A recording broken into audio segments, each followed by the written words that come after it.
इमरान खान साहिबा को 7 साल की सजा हुई है, लेकिन यहाँ मैं एक इंकशाफ करना चाहती हूँ कि उन्होंने जेल में अपनी गिरफ्तारी दे दी है, लेकिन अडियाला जेल के अहकाम उनकी गिरफ्तारी नहीं ले रहे हैं। बिस्मिल्लाहिर्रहमानिर्रहीम। बेनका अमरूद देखने सुनने समझने वाले तमाम दोस्तों को अदील मिर्जा का सलाम। आज के वीलॉग में इंसाफ अदालत का वो फैसला हम ज़ेर बहस लाएंगे जिसमें इमरान खान और उनकी अहलिया बुशरा बीबी को सजा सुनाई गई है।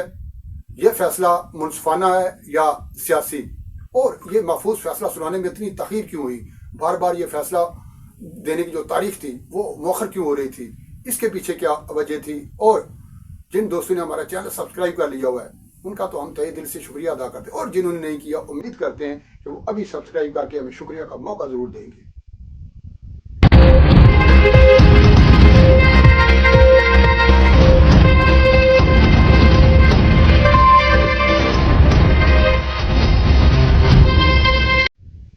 हुई ताखीर तो कुछ बायस से ताखीर भी था। बिलाखिर इंसाफ अदालत ने इमरान खान और उनकी अहलिया बुशरा बीबी को सजा सुना दी। इमरान खान को 14 साल कैद और 5 लाख रुपए जुर्माना, बुशरा बीबी को 7 साल कैद और 5 लाख रुपए जुर्माने की सजा सुनाई गई है। और ये सजा सुनाई गई है 190 मिलियन पाउंड का जो केस था उस पर फैसला महफूज था, और बिलाखिर जुम्मे के रोज़ ये फैसला सुना दिया गया है। और जैसा कि मैंने बताया कि मियाँ बीवी को अडियाला जेल के अंदर इस केस की समाअत हुई। इमरान खान तो पहले ही ज़ेर हिरासत थे और उनकी अहलिया बुशरा बीबी को फैसले के बाद वहाँ से सरकारी तहवील में ले लिया गया।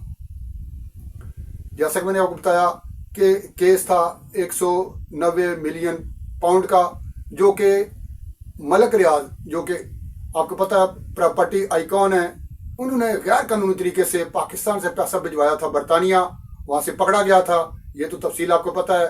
वो वापस भिजवा दिया गया था पाकिस्तान को कि ये रकम कौमी खजाने में जानी चाहिए, ये कौम का पैसा है, कौम पे खर्च होना चाहिए। लेकिन कौम को लौटाने के बजाय उस वक्त के वज़ीर आज़म इमरान खान ने अपनी काबीना के दस्तखतों से ये जो पैसा था वापस मलक रियाज को लौटा दिया था। और सुप्रीम कोर्ट का जो अकाउंट है जिसमें उन्होंने जुर्माना जमा कराना था, आपको पता है उनके एक जुर्माना हुआ था एक केस में, और अरबों रुपया उन्होंने जमा कराना था उस जुर्माने में। उस जुर्माने की मद में ये पैसा वहाँ पे चला गया था। ये काफ़ी अरसे से ये केस का समाअत चल रही थी, और बिलाखिर आज ये फैसला सुना दिया गया। और इमरान खान और उनकी अहलिया बुशरा बीबी सजावार इसके करार पाए हैं। इमरान खान इसलिए कि वो उस वक्त के वज़ीर आज़म थे, उन्होंने ये कौम की अमानत जो थी कौम को लुटाने के बजाय मुल्ज़िम को लुटा दी थी, उस शख्स को लुटा दी थी जिसने मनी लॉन्ड्रिंग करके चोरी से पैसा कमाया था और चोरी से भिजवाया था। उनकी अहलिया को इसलिए कि उन्होंने इस केस की आड़ में वो हीरे जवाहरात लिए, वो जो अल कादर ट्रस्ट अल मशहूर जो यूनिवर्सिटी उन्होंने बनानी थी उसके लिए पता नहीं कितने कनाल ज़मीन ले ली, और ज़मीन पता नहीं किसकी थी, मिली पता नहीं किसको, दी तो मलक रियाज ने। और बिलाखिर इसका अंजाम ये हुआ कि मियाँ बीवी दोनों सजावार ठहरे। और ये फैसले में ताख़ीर क्यों हो रही थी, बार बार ताख़ीर क्यों की जा रही थी?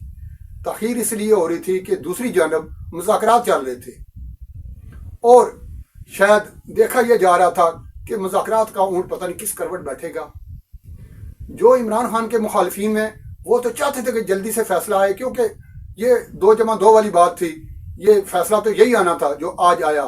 सजा का तयन कोई 10 साल कह रहे थे, कोई 7 साल कह रहे थे, कोई 14 साल, कोई उम्र के आदमी लोग कह रहे थे, लेकिन फैसला यही होना था। तो यही थी कि फैसला वकला तमाम जो हैं कानूनी जो माहिरीन हैं वो यही समझते थे कि फैसला यही होगा। लेकिन ताख़ीर इसलिए हो रही थी कि ये जो मुज़ाकरात चल रहे हैं इसकी बेल शायद किसी मंडे चढ़ जाए। लेकिन जो इमरान खान के अपने वकला हैं, एक फौज जफर मौज है जो अपने वकला हैं, शायद वही नहीं चाहते थे कि इमरान खान किसी तरीके से बच पाएँ। जिस भोंडे तरीके से उन्होंने इस केस को लड़ा, जिस तरीके से उन्होंने मुकदमे को फेस किया, वो तफसीलात आपके सामने आ गई हुई हैं। आप तजिए भी देख रहे हैं, तबसरे भी देख रहे हैं, तवील अरसे से आप ये सुन रहे हैं। आज भी رات کو آپ سنیں گے. یہ تمام جو ہمارا ڈیجیٹل میڈیا ہے آج اسی موضوع پہ گفتگو ہوگی. سیر اصل گفتگو آپ سنیں گے, آپ کو اندازہ ہو جائے گا کہ وکلا کی کتنی کیس تو کمزور ان کا تھا ہی, وکلا کتنے کمزور تھے. سزا کم کرائی جا سکتی تھی اور بھی کچھ فیسلٹیز لی جا سکتی تھی, لیکن وکلا کی جانب سے شاید وہ یہی سمجھتے تھے کہ فیصلہ چونکہ روزے روشن کی طرح آیا ہے اس لیے اس میں اتنی محنت کرنے کی ضرورت نہیں ہے. اور جیسا کہ میں نے کہا کہ ہوئی تاخیر تو کچھ باعث تاخیر بھی تھا. اس کی وجہ یہی تھی کہ یہ جو گھسیٹ کے لا رہے تھے نا, مذاکرات کو گھسیٹا جا رہا تھا حکمران اتحاد کی جانب سے, وہ شاید آج کے دن کا انتظار کر رہے تھے, اور عمران خان کے اپنی پارٹی کے وکلا بھی اور قائدین بھی.